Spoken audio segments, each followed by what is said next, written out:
Shalom, selamat pagi Bapak Ibu Saudaraku yang dikasihi Tuhan. Salam sejahtera buat saudara semua dimanapun berada. Saya mengajak Bapak Ibu Saudara untuk bersaat teduh dan berdoa dalam renungan penuntun kehidupan setiap hari.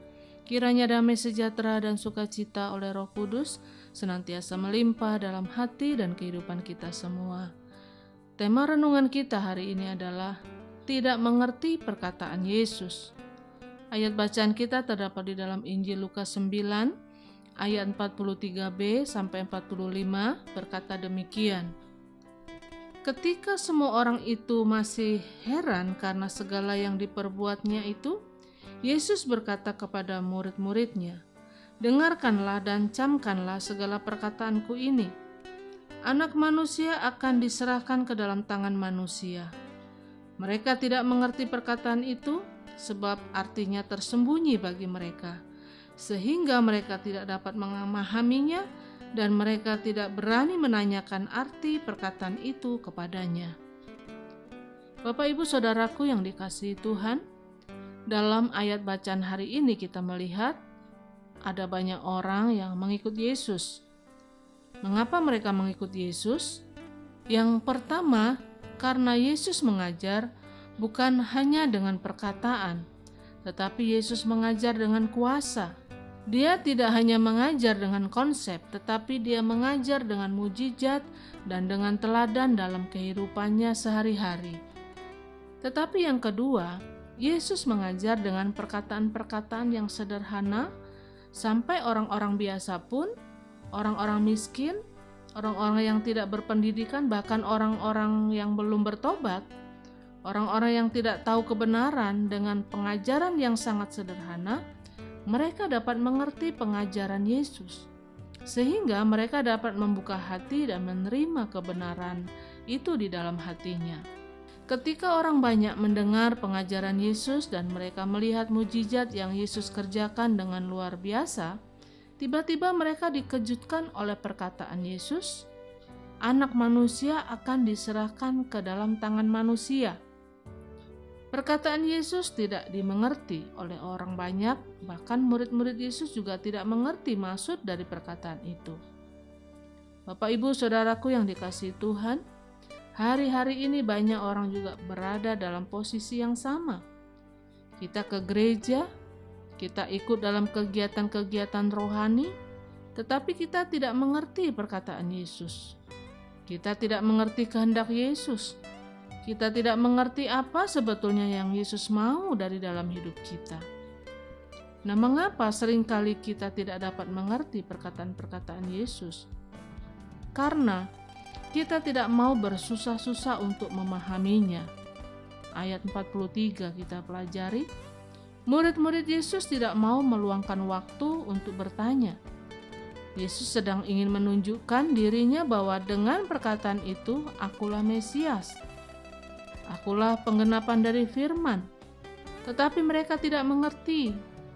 Mengapa mereka tidak mengerti? Karena mereka tidak mau bersusah-susah untuk memahaminya. Bukankah ada banyak orang juga begitu? Yang penting saya sudah ke gereja. Yang penting saya sudah dengar firman Tuhan. Yang penting saya sudah memberi persembahan. Jadi tidak perlu lagi saya baca firman Tuhan setiap hari. Tidak perlu lagi saya berdoa setiap hari. Hidup kekristenan kita harus lebih dari itu. Setelah kita mendengar, sudahkah kita mengerti?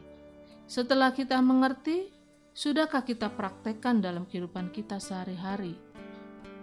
Dan yang berikutnya, mengapa seringkali kita tidak dapat mengerti perkataan Yesus?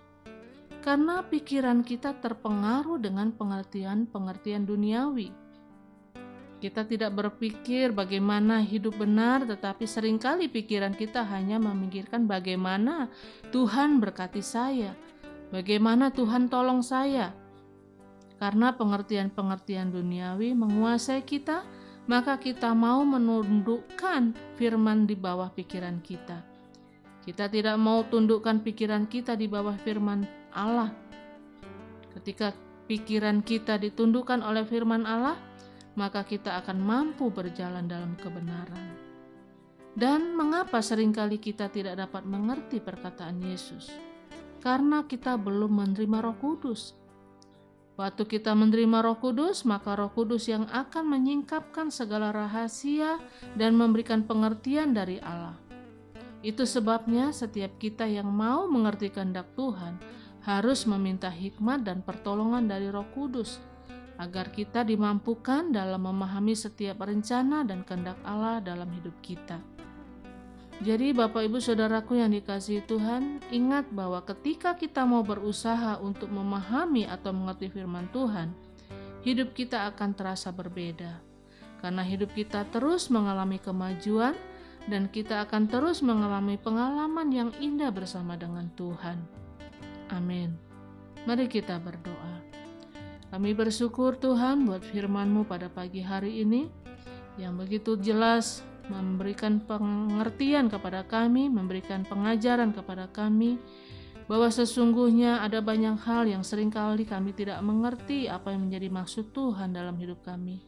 Karena kami tidak mau berusaha, kami tidak mau bersungguh-sungguh mencari kebenaran itu, dan karena itu Bapa lewat firman-Mu pada pagi hari ini, kami mohon Tuhan menuntun kami, Tuhan memberikan kepada kami hikmat dan pengertian, untuk kami lebih dalam lagi memahami, mengerti setiap kehendak Tuhan, rencana Tuhan dalam hidup kami, sehingga hidup kami boleh berkenan kepada Tuhan.